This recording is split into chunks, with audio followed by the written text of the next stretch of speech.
గంగాపురం వెంకటరెడ్డి గారు మీరు చెప్పండి. మనం 5 ఇయర్స్ బ్యాక్ చూసినట్లయితే లడఖ్‌లో అప్పుడు కూడా జవాన్ల మీద ఈ విధంగానే అటాక్ చేశారు. ఇప్పుడు మనం అవును. చూసినట్లయితే పహల్గామ్ దాడి. ఇక్కడ మనం ఒక వార్త అయితే మనకొస్తుంది. మెయిన్‌గా ఇక్కడ ప్రధానమంత్రి మోదీని టార్గెట్ చేశారు అనే ఒక వార్తను అవును. వింటున్నాం. ఆ తర్వాత పహల్గామ్‌లో అక్కడ హిందువులు అందులో కూడా భార్యల ముందు భర్తలను అవును. చంపాలని ఎందుకు ఇలాంటి చర్యకు పాల్పడింది పాకిస్తాన్ ఉగ్రవాదం? ఇప్పుడు శాలిని మేడం లైవ్‌లో ఉన్న మిత్రులందరూ కూడా నమస్తే. మీరన్నట్టుగా భారతదేశము శాంతి దేశం. భారతం గాని, రామాయణం గాని, చారిత్రక ఇతివృత్తాలను మనం తీసుకున్నట్టయితే విశ్లేషిస్తే ప్రపంచంలో ఏ దేశంలో లేనటువంటి శాంతి, సహనము, సమాజానికి ఉపయోగపడేటువంటి మనస్తత్వం కలిగినటువంటిది భారతీయత.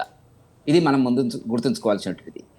ఈ పాకిస్తాన్‌కి సంబంధించిన ఇస్లాంకి సంబంధించినటువంటి టెర్రరిజం, ఇస్లాం నేను అనడం గానీ, ఇస్లాంకి సంబంధించినటువంటి పుత్రులు ఎవరైతే ఉన్నారో, వాళ్ళు ప్రపంచవ్యాప్తంగా చేస్తున్నటువంటి ఈ అక్రమ దాడులు ఏవైతే ఉన్నాయో, రక్తానికి రక్తం అనేటువంటి పద్ధతి లోపల మనం అనేక దేశాలను చూస్తున్నాం. మనకు ఇంకా అనవసరం వాటి పేర్లు తీసుకోవడం గానీ, ఈ రకంగా వాళ్ళు ప్రపంచవ్యాప్తంగా కూడా అస్థిరత, టెర్రరిజము, రకరకాలుగా పేర్లతో వాళ్ళు చేస్తున్నటువంటి సంఘటనలు మనం చూస్తున్నాం. అదేవిధంగా భారతదేశానికి వచ్చేటప్పటికి మనకు పక్కలో బల్లెల్లాగా పాకిస్తాన్ ఉండడము. ఇప్పటి వరకు ఈ యుద్ధంతో కలిపితే మేడం 6 యుద్ధాలు జరిగినాయి.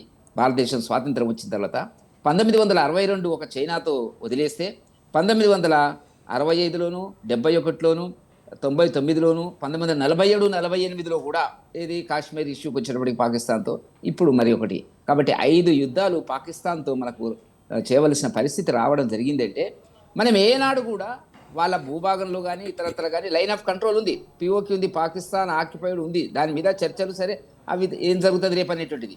మనం చాలా శాంతియుతంగా ఆ ప్రభుత్వం కూడా ఉండాలి, ఆ దేశం కూడా సుఖంగా ఉండాలని కోరుకునేటువంటి భారతదేశం మీద దాడి పెట్టడం అనేటువంటిది భారతదేశం అభివృద్ధిని కాంక్షించని ఈర్ష్యా ద్వేషాలతోని ప్రపంచవ్యాప్తంగా ఇలా భారతదేశానికి ఒక గుర్తింపు ఉంది, అవునగా అన్నా కాదన. ప్రపంచవ్యాప్తంగా ఇలా 145 కోట్ల జనాభా ఉన్నటువంటి దేశాన్ని మనం ఎంత పద్ధతిలో నడిపిస్తున్నాము, ఎంత సుస్థిర అభివృద్ధి మనం తీసుకొస్తున్నాము, ప్రపంచంలో మనకు సంబంధించినటువంటి టెక్నాలజీ, మన మానవ వనరులు అనేటువంటిది ఇవాళ అందరూ శ్లాఘిస్తున్న సందర్భం లోపల ఏమైనా ఈ అశాంతి, ఈ వీటికి సంబంధించినటువంటి కేంద్రంగా ఏది టెర్రరిజం కేంద్రంగా అదొకటి కేంద్రం. అది అనేక దేశాలకు పాకిస్తాన్ టెర్రరిజానికి సంబంధించినటువంటిది మీరు చూసినట్టు చాలా అమెరికాకు సంబంధించినటువంటి వాళ్ళు వచ్చి మనకు చంపినటువంటి పరిస్థితి మనం చూస్తున్నాం. కాబట్టి ఇవన్నీ జరిగితే కాశ్మీర్ 370 ఆర్టికల్ రద్దు చేసిన తర్వాత ప్రశాంతంగా ఉంది, అభివృద్ధి జరుగుతుంది. లాస్ట్ ఇయర్ 2 కోట్ల మంది టూరిస్టులు రావడం జరిగింది. 2 కోట్ల మందికి టూరిస్టులకి ఒక్కొక్కరికి కనీసం మినిమం ₹1000 ట్రాన్సాక్షన్ ఖర్చు పెడితే ఎన్ని వందల వేల కోట్ల రూపాయలు ఆ ప్రాంతంలో భారతదేశం యొక్క డబ్బు ప్రవహిస్తుంది. అక్కడ జీవనోపాధి లభించింది, ఉపాధి లభించింది. అన్ని రకాలుగా బాగున్నాం మనం. ప్రశాంతత, ప్రజాస్వామ్య పద్ధతి లోపల చాలామంది అనుకున్నారు మోదీ గారు 370 వేసి అక్కడేదో రాష్ట్రాన్ని అధికారంలో తీసుకుంటున్నాను. లేదు, డెమోక్రటిక్ పరిస్థితిలో Umar Abdullah national conference party అధికారంలోకి రావడం జరిగింది. చాలా సంతోషం. కాబట్టి ఇవల్ల ప్రపంచవ్యాప్తంగా మతాల కులాలకు అతీతంగా మోదీ గారి పరిపాలన ఉన్నటువంటి పరిస్థితి లోపల అది సహించలేనటువంటి వాళ్ళు ఇవాళ ఏం చేసినారు, టూరిస్టులను భర్తల ముందు మీరన్నట్టుగా భర్తలను పక్కకు చేసి భార్య పిల్లల ముందు కిరాతకంగా హత్య చేసినటువంటి దుర్మార్గపు ప్రపంచంలో ఎక్కడా లేదు ఇట్లా. ఇంతకుముందు గతంలో జరిగింది. పుల్లారావు గారికి నమస్తే. గతంలో జరిగినటువంటి మనం చాలా చూసినాం దాడులు, కానీ ఇట్లా జరగలే. ముస్లింలు హిందువులను కూడా దాడి జరిగింది. కానీ ఒక మతాన్ని ఆధారంగా చేసినటువంటి దాడి యొక్క ప్రభావము భారత జనాన్ని, మనసులను కదిలించి వేసింది. ప్రపంచవ్యాప్తంగా దేశాలన్నీ కూడా మన వైపు రావడానికి కారణం ఏంటంటే ఈ రకమైన దాడి ఉంటుందా అనేటువంటిది మనం చాలా సందర్భాల్లో మాట్లాడుతున్నాం. హిందువులు ముస్లింలకు వ్యతిరేకము భారతీయ జనతా పార్టీ అట్లా కాదు అనేటువంటిది వాళ్ళని నిరూపించినాం. దీనివల్ల చాలా సమస్యలకు పరిష్కారాలు దొరికినాయి ప్రపంచవ్యాప్తంగా. ఇది భారతదేశంలో ముస్లింలకు వ్యతిరేకంగా ఉంటారు, క్రిస్టియన్లకు వ్యతిరేకంగా ఉంటారు కాదది. ఇవాళ మనం చేసినటువంటి ఏదైతే సింధూర్ అనేటువంటి మనం పేరు పెట్టాము, ఆపరేషన్ సింధూర్ అని పెట్టాము. బొట్టుకు సంబంధించి ఒక హిందూ మహిళ యొక్క బొట్టుకు ప్రాముఖ్యత ఉంటుంది. కాబట్టి ఆ బొట్టు యొక్క ప్రాముఖ్యత, సాంప్రదాయాల ప్రాముఖ్యత కేంద్రంగానే ఇవాళ మనం పేరు పెట్టడం అనేటువంటిది ఒక చారిత్రక ఘట్టం అని చెప్పి నేను భావిస్తున్నాను.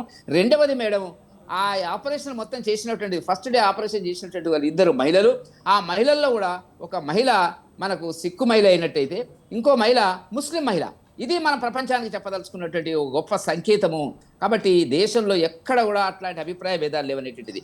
ఆ దాని జరిగిన తర్వాత మనం చేసినటువంటి దాడి దేని మీద మేడం, కేవలము ఎక్కడైతే టెర్రరిస్ట్ స్థావరాలు ఉన్నాయో 9, 10, 11 వాటి మీద దాడి పెట్టినా తప్ప పాకిస్తాన్ సామాన్య ప్రజల మీద దాడి పెట్టలే, పాకిస్తాన్ మిలిటరీ స్థావరాల మీద దాడి పెట్టలే, పాకిస్తాన్ మిలిటరీ వాళ్ళ మీద కూడా దాడి పెట్టలే, పాకిస్తాన్కు సంబంధించినటువంటి ప్రభుత్వ కార్యాలయాల మీద కూడా మనం దాడి పెట్టలే.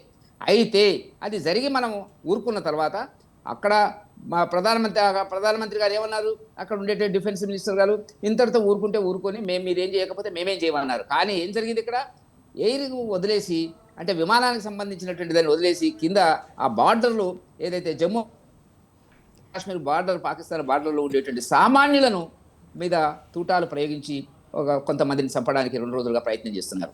ఇది వాళ్ళు చేసినటువంటి దుష్ట చర్య. దీనికి ప్రతీకారంగా మనం చేయవలసిన అవసరం వచ్చింది. మనకి ఇంట్రెస్ట్ లేదు. మనం ఇప్పుడు లైన్ ఆఫ్ కంట్రోల్ గురించి ఆలోచించలే, పిఓకే గురించి ఆలోచించలే. కాబట్టి ఇప్పుడు జరిగినటువంటి సంఘటనకు దేశంలో ఒక శాంతి జరగాల. ఏ కుటుంబాలు 26 కుటుంబాలు వాళ్ళ సంబంధించినటువంటి దాంట్లో మనకు ఒక ప్రపంచవ్యాప్తంగా వచ్చినటువంటి మద్దతుతో మనం ఏం చేసినాం, అందరినీ కూడా మన జయశంకర్ గారు, విదేశాంగ మంత్రులు, మన మంత్రులు అన్ని కూడా ఒక అభిప్రాయాన్ని సేకరించినారు. అన్ని దేశాల నుంచి అభిప్రాయాన్ని సేకరించి ఒక చైనాను పక్కకు పెడితే, టర్కీని పక్కకు పెడితే అందరూ కూడా ఈ జరిగినటువంటి చర్యను తీవ్రంగా ఖండించినటువంటి సందర్భం లోపల జరిగింది. ఇప్పుడు గత రాత్రి నుంచి మళ్ళీ డ్రోన్లను ప్రవేశపెట్టడము, మిజైల్స్ని ప్రవేశపెట్టడము, ఇవన్నీ కూడా వేయడం వల్ల జరిగింది ఏంటి, ఇప్పుడు మన ముందు వాళ్ళ శక్తి ఎంత, ఏ రకంగా కూడా సరిపడరు వాళ్ళు. మన పిచ్చుక మీద బ్రహ్మాస్త్రం అన్నట్టుగా ఉంటుంది భారతదేశానికి పాకిస్తాన్కి పోల్చడం జరిగింది. రొట్టెలకు పిండి లేదు అటువంటి దాన్ని కొట్టుకుంటున్నటువంటి పరిస్థితుల మునీర్ ఉన్నాడా లేదా, జనరల్ మునీర్ ఉన్నాడా లేదా, తీసేసినారా అనేటువంటి వార్తలు సోషల్ మీడియాలో వస్తున్నటువంటిది. ఒక డెమోక్రటిక్ గవర్నమెంట్ లేదు, ప్రజాస్వామ్య విలువలు లేవు. ఏమైనా ఈ టెర్రరిజంతో ఆదాయాలు సంపాదించుకునేటువంటి పద్ధతిలో ఆర్మీలో ఉన్న వాళ్ళు కూడా మేడం మనకున్న సమాచారం మేరకు రియల్ ఎస్టేట్ చేసుకుంటారు. వాళ్ళు ఆర్మీలో ఉన్న వాళ్ళు రియల్ ఎస్టేట్ చేసుకుంటారు. ఆర్మీలో ఉన్నటువంటి వాళ్ళు ఇతర వ్యాపారాలు ఉన్నాయి వాళ్ళకి. వీటితో సతమత అవుతున్నటువంటి వాళ్ళు ఇవాళ వాళ్ళ యొక్క అస్థిరత, అక్కడ బెలూచిస్తాన్ ప్రాబ్లం ఉంది, ఇక్కడ పిఓకి ప్రాబ్లం ఉంది, అక్కడికి వచ్చేటప్పటికి మళ్ళీ ఆఫ్ఘనిస్తాన్కి సంబంధించిన ప్రాబ్లమ్స్ ఉన్నాయి. కాబట్టి ఇవన్నిటిని ఏం చేయాలని అర్థం కాక ఇవాళ మనమే దాడి పెట్టినారు. దాడికి ప్రతి దాడి భారత సైన్యం ఇవ్వడం జరిగింది. నిజంగా హ్యాట్సాప్ మనకు భారత సైన్యం. దేశంలో కూడా దీంట్లో వచ్చినటువంటి ఒక గొప్ప విషయం ఏంటంటే